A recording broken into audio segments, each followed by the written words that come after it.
Hello everyone, Ryan here with Product Impressions, and today I got something a little bit more special.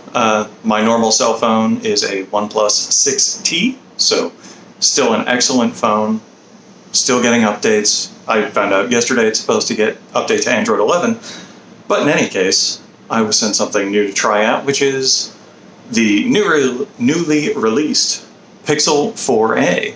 So I've never used a Pixel phone before. I understand that these are supposed to be fantastic cameras, stripped down basic Android software, which is great.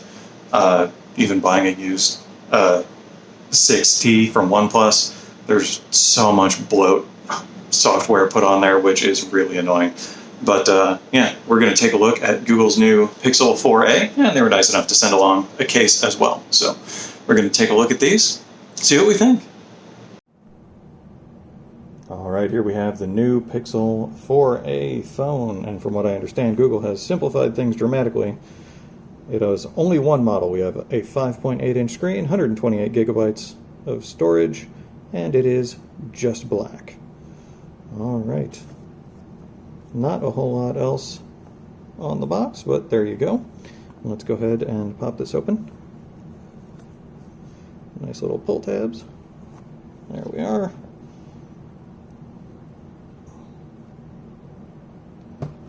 There we go. Here is the new Pixel phone. I can already say I like the size. It's a little bit smaller than the OnePlus that I've been using, which I believe is a 6.2-inch screen, but down to 5.8. Hopefully this will fit in a pocket a little bit easier. Kind of a gripe of mine with modern cell phones is that it is very difficult to actually put them into a pocket because they have gotten so freaking big. A fingerprints sensor on the back there, and that is pretty much it. There we go. Very nice. Got the little hole punch camera up in the corner there. I think I'm more of a fan of the teardrop shape, but yeah, we'll give it a try, see if I can come around on that. What else do we get in the box? Paperwork, SIM tool, and apparently the SIM tray is down on the lower left corner. A Type-C plug for charging, a charger, and an adapter to go from regular USB Type-A to a Type-C. So if you want to connect different peripheral devices, you might be able to do that. Excellent. So we're going to go ahead and use that. And let's take a look at the case as well, since they were nice enough to send one along with the phone. There we go. It is a fabric case. I've heard some people say that it's a little bit disappointing because of how thick it is, but we're going to give it a try and see. Kind of a nice little teal color on the power button and the little Google logo.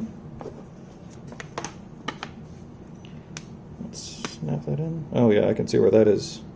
That's adding a lot of space around the side, so if you care about the size of your phone, maybe this is not the best case to go with. In any case, we will give it a try and see what we think. All right, let's get things charged up and set up. All right, so I've been using the Pixel 4a for about a week now, and I must say I'm very much enjoying it. This is a fantastic phone for $350.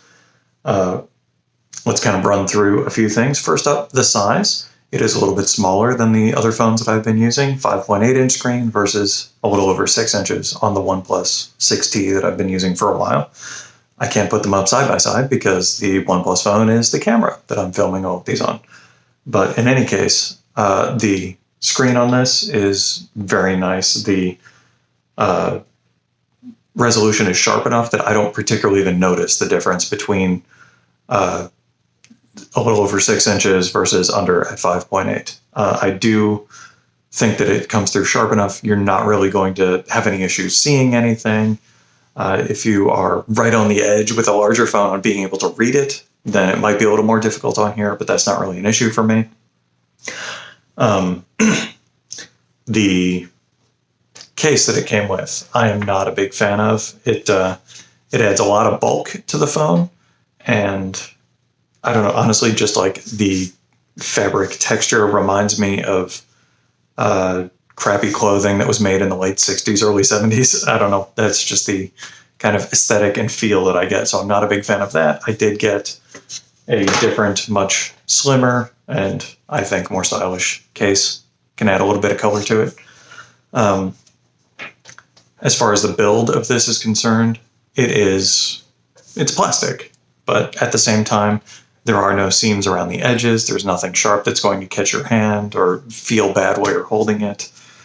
The only issue that I would say with that is the fingerprint scanner on the back here is almost flush. So it's actually kind of difficult to feel if you aren't wearing if you don't put a case on it. So if I go ahead and snap the case on there, it makes it much more obvious. It's much easier to feel because there's that additional layer, additional little bit of thickness between. And I must say, it is very quick to respond. Ooh, there we go. It's very quick to respond. I've had no issue whatsoever with it actually recognizing a fingerprint, which I've had with some other devices, particularly on the OnePlus 6T, where the fingerprint scanner is actually underneath the glass on the front of the phone. That's nice. It's, I don't know, more ergonomic, I guess, in a lot of situations. But the more that I use it, I have no issue with having the fingerprint scanner on the back. Let's see. Battery-wise, I've had absolutely no issue going a full day. I tend to look at my phone a fair amount. Even now in, social isolation and what have you, I end up using my phone to look up things a lot. I'm on my phone a lot during the day. And granted, it's not always streaming videos, but I've done a fair amount of that as well. And I have no issue getting a full day's battery out of this. And usually at the end of the day, I still have between anywhere from 15% to 45% of the battery left. So you shouldn't really have any issue getting through a full day, even though slightly smaller battery than you might see on comparable phones. Software-wise, it is coming from Google, so there's no carrier bloatware, there's no random crap apps that you can't get rid of, so that's very nice. Let's see. Sound quality, I will say one thing that I was not expecting is it's actually very pleasant to listen to things on here, because a lot of the times with cell phones, it's only coming out through the bottom here. And so if you're holding the phone like this, you're kind of cupping the sound to come back towards you. And then if you shift it in your hand to being like this, whatever you're listening to or watching sounds completely different on most phones, not on this. It's coming when you're watching a video or on speakerphone or anything like that. The sound is actually coming through both at, I'm getting a little reminder that I need to clear. Okay. The sound actually comes through on the top, through the normal earpiece, and on the bottom. So however you're holding the phone, the sound that you're actually hearing when you're watching something doesn't really change that much. And I'm surprised at how much I enjoy that.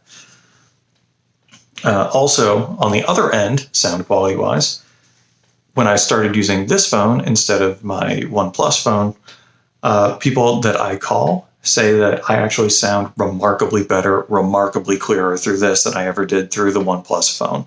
So that is a very unexpected and very nice thing to find out. Let's see. The camera on here. It is a 12 megapixel sensor, but that really doesn't give your full experience of this.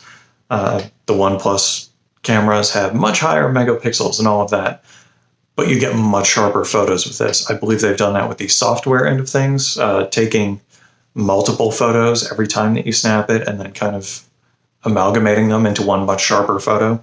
I'm going to go ahead and put some examples here that I took the same photo on the OnePlus and on the Pixel.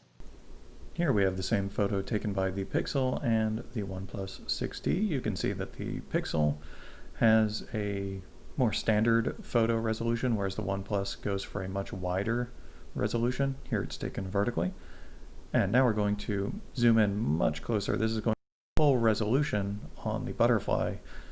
You can see that the distinctions are much sharper on the Pixel, whereas on the OnePlus it is much more fuzzy. It looks more airbrushed, whereas the Pixel looks much clearer and sharper. Here's another again rotated vertically for the sake of fitting on the screen.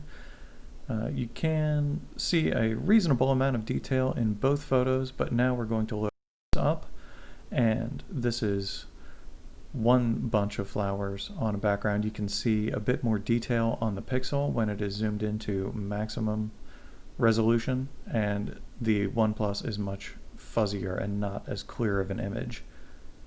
Here is the same looking at a different area where the background is much darker.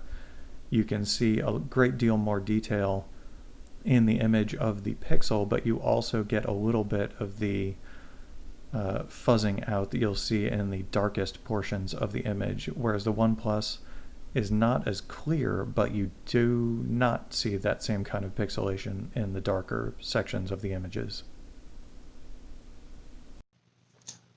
All right, once again, overall, I have to say this is a fantastic phone. I very much enjoy using this, and yeah, look forward to getting several years of updates from Google that hopefully come much faster than they do through any other carriers or manufacturers. So hopefully this has been some use to you. Like, share, subscribe. I'll see you next time.